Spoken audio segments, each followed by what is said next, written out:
Hi class, dear students. Now questions number 7 I am going to start.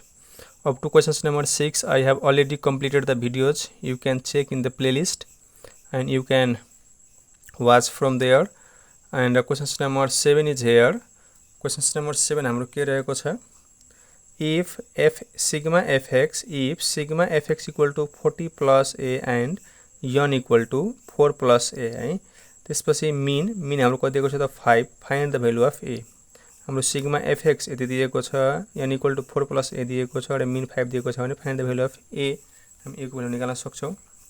So questions number 7a solution हामी यहाँ लेखौं sigma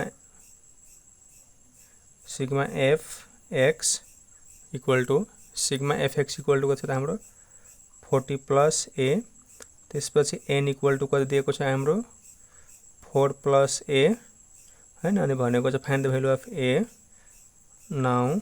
अनि हाम्रो mean दिएको छ है. मिन इक्वल टु कति दिएको छ त 5. वी हैव गरौँ. सो मिन इक्वल टु हाम्रो फर्मुला के हुन्छ sigma fx by n. So mean हाम्रो मिन कति दिएको छ त 5 हो. हामी यहाँ 5 लेखौं. मिन को ठाउँमा 5 लेखौं. सिग्मा fx कति छ त 40 प्लस a डिवाइड n कति छ त हाम्रो 4 प्लस a और मल्टिप्लाई गरौँ by cross 5 into a 5a plus 5 4 जा 20 गर्दौ. 5 4 जा 20 plus 5 into a 5a equal to 40 plus a. और अब हामीले के गरौँ 5a बाट हाम्रो यो 5a बाट हाम्रो a यता आयो भने माइनस a. त्यसपछि हाम्रो 40 बाट हाम्रो उता यो गयो भने 20 गयो भने के हुन्छ माइनस 20. और यो कति हुन्छ हाम्रो 4a इक्वल टु 40 बाट 20 घट्छ त कति हुन्छ 20. और a equal to 20 divide by 4. So therefore a equal to 5 4 जा 20. हाम्रो a को भ्यालु कति आयो त 5 हो आन्सर.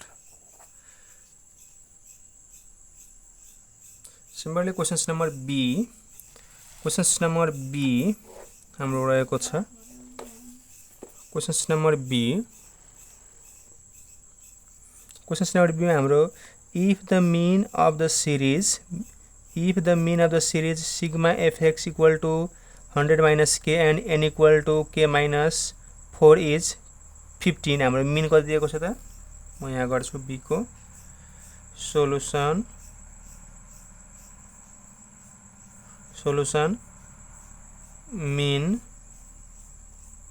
मिन हाम्रो कति दिएको छ त 15.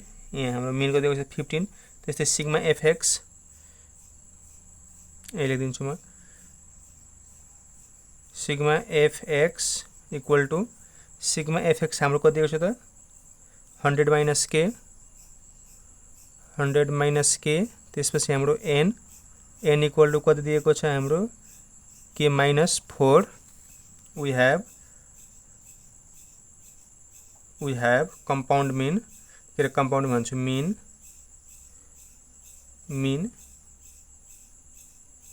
मिन को फर्मुला हाम्रो के छ त सिग्मा fx बाइ n. हाम्रो मिन कति दिएको छ त 15 इक्वल टु सिग्मा fx कति छ त हाम्रो 100 माइनस k डिवाइड n कति दिएको छ हाम्रो k minus 4 और हामीले मल्टिप्लाई गरौँ by cross 15 into k 15k minus 15 4 जा 60 100 माइनस k और 15k माइनस k यता आयो भने के हुन्छ plus k equal to 100 minus 60 आयो भने के हुन्छ प्लस 60. और यो हाम्रो कति हुन्छ त 16k इक्वल टु 160 और k equal to 160 divide by 16. So therefore k equal to 16 10 is 160. 10 answered. So class 8 students, our questions number 7 has also completed.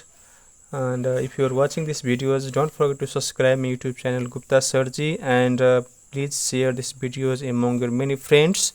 And if you like these videos, yes, you can comment and like also. So thanks for watching questions number 7, and questions number 8 I will bring in next videos. So thanks for watching.